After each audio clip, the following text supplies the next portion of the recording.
Hai, hello, salam sejahtera Malaysia. Selamat datang ke channel Fels Lifestyle. Terima kasih kerana terus setia dan terus bersama di dalam channel ini. Saudara-saudara, berkaitan dengan isu rasuah yang berlaku di Malaysia. Beberapa siri berita, siri episod skandal rasuah yang kita dengar. Bahkan ada tuduhan itu inilah, ada yang didakwa, ada yang kata perasuah dilepaskan lah, macam-macam lah. Terutamanya serangan ini dikenakan terhadap Anwar Ibrahim. Sedangkan kita dapat lihat Anwar Ibrahim sebenarnya mahu menghapuskan rasuah di Malaysia. Pada akhirnya saudara-saudara, ini satu kejutan untuk Anwar. Dicabar rombak cara lantik Ketua Pesuruhjaya SPRM. Adakah ini mungkin gesaan terhadap Anwar untuk memecat Azam Baki ataupun merombak cara lantik Ketua Pesuruhjaya SPRM? Bekas Menteri Undang-Undang Zaid Ibrahim mengkritik SPRM, mendakwa ia terkenal di mata dunia kerana pengendaliannya terhadap skandal rasuah Sabah. Dia mencadangkan Malaysia menggunakan model anti rasuah Indonesia, tetapi mempersoalkan sama ada PM Anwar bersedia untuk membuat langkah berani itu. Rakan-rakan dari banyak tempat telah menghubungi saya, kecewa kerana agensi anti rasuah kita mendapati tidak apa-apa untuk mengaitkan ahli politik Sabah. Walaupun rakaman video yang meluas dan kenyataan daripada pemberi maklumat, tulis Zaid dalam catatan FB. Seorang rakan sebegitu, Herman dari Surabaya, Indonesia, memberitahu Zaid bahawa satu-satunya harapan Malaysia dalam menangani rasuah peringkat tinggi terletak pada merombak cara Ketua Pesuruhjaya SPRM dilantik. Dia menjelaskan bahawa di Indonesia, Presiden membentuk panel pemilihan yang terdiri daripada anggota masyarakat yang dihormati dan telah lama berkhidmat, termasuk pegawai polis. Zaid mencabar Anwar untuk mempertimbangkan reformasi yang sama. Adakah PM reformis kita akan mengambil langkah berani ini? Sebelum ini, Ketua Pesuruhjaya SPRM Azam Baki menyatakan bahawa video suntingan yang membabitkan ahli politik Sabah dalam skandal rasuah tidak boleh digunakan untuk siasatan atau pendakwaan. Jadi saudara-saudara, tuan-tuan dan puan, apa komen anda? Hai, hello, salam sejahtera Malaysia. Selamat datang ke channel Fels Lifestyle. Terima kasih kerana terus setia dan terus bersama di dalam channel ini. Tuan-tuan dan puan yang saya amat hormati, baru-baru ini kita telah menerima satu kabar yang mengejutkan, satu berita duka cita, bukan saja untuk kepimpinan UMNO, tetapi juga kepada seluruh kepimpinan politik di Malaysia, tidak kira daripada parti kerajaan dan juga parti daripada pembangkang. Ini pasti satu pemergian yang mengejutkan ramai.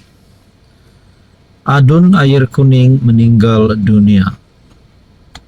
Ahli Dewan Undangan Negeri Adun Air Kuning, Isham Sharudin, meninggal dunia selepas dikatakan rebah ketika menghadiri perlawanan bola sepak di Pulau Pinang.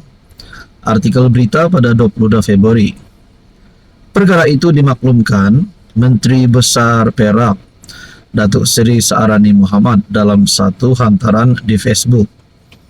Mendapat kabar duka akan pemergian sahabat saya, YB Tuan Haji Isham Sharudin, Adun Air Kuning. Sama-sama kita doakan semoga rohnya dicucuri rahmat dan ditempatkan bersama orang-orang yang beramal soleh. Terdahulu, Adun Manjoy yang juga Ketua Pemuda PAS Perak, Muhammad Hafiz Sabri, menerusi hantaran di Facebook. Saya baru mendapat berita sedih, YB Haji Isham Sharudin, Adun Air Kuning, Perak, baru saja kembali ke Rahmatullah. Secara pribadi, hubungan saya sangat baik dengan almarhum. Selalu bertanya kabar dan bergurau bila bertemu.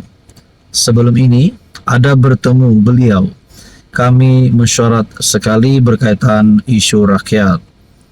Jadi ini bukan saja satu pemergian yang mengejutkan kepimpinan UMNO dan parti-parti di dalam kerajaan, tetapi termasuk juga pemergian yang mengejutkan seluruh kepimpinan politik di Malaysia. Pemergian Isyam turut dikongsikan oleh Ketua Pemuda Amanah Perak, Khairul Najib Hashim menerusi hantaran FB. Difahamkan Isyam rebah sewaktu menghadiri kejohanan bola sepak 4 penjuru antara Pulau Pinang, Perlis, Kedah dan Perak yang berlangsung di Stadium Bandaraya Pulau Pinang di Georgetown. Beliau mewakili BN sejak November 2022, termasuk sebagai pengerusi BN Parlimen Tapa, selain pernah berkhidmat sebagai naib presiden dan penolong pengurus skuad senior Perak FA. Hello semua, salam sejahtera Malaysia. Saudara-saudara yang saya amat hormati, tuan-tuan dan puan yang saya amat hormati, terima kasih kerana terus setia dan bersama di dalam channel ini. Tuan-tuan dan puan, mungkin ada yang tertanya-tanya, di dalam Kabinet Kerajaan Perpaduan, mungkinkah ada menteri-menteri yang tidak melakukan kerja dan tugas dengan baik?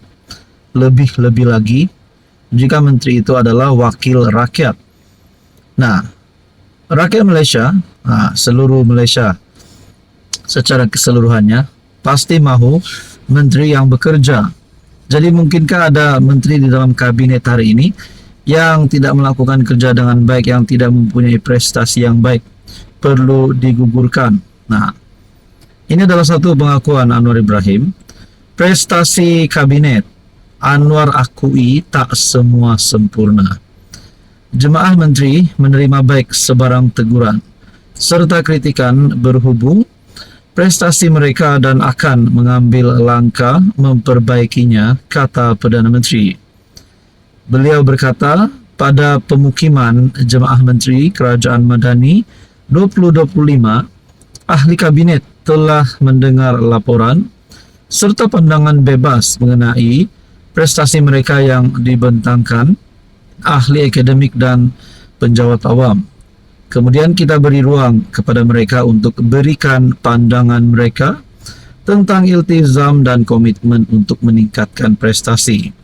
Setakat ini saya tidak mengatakan semuanya sempurna, tetapi prestasi jemaah menteri membanggakan kerana mereka ambil serius teguran yang mereka terima dan mengambil langkah-langkah yang perlu untuk memperbaiki prestasi, katanya. Beliau berkata demikian pada sidang media berhubung permukiman Jemaah Menteri Kerajaan Madani 2025. Perdana Menteri berkata, pemukiman itu membincangkan mengenai keperluan bagi kerajaan untuk melihat semula pendekatan diambil bagi mengurangkan kesan inflasi kepada rakyat. Anwar berkata, walaupun terdapat statistik yang menunjukkan prestasi membanggakan, namun masih ada beberapa masalah yang harus kerajaan selesaikan, seperti kenaikan harga barang.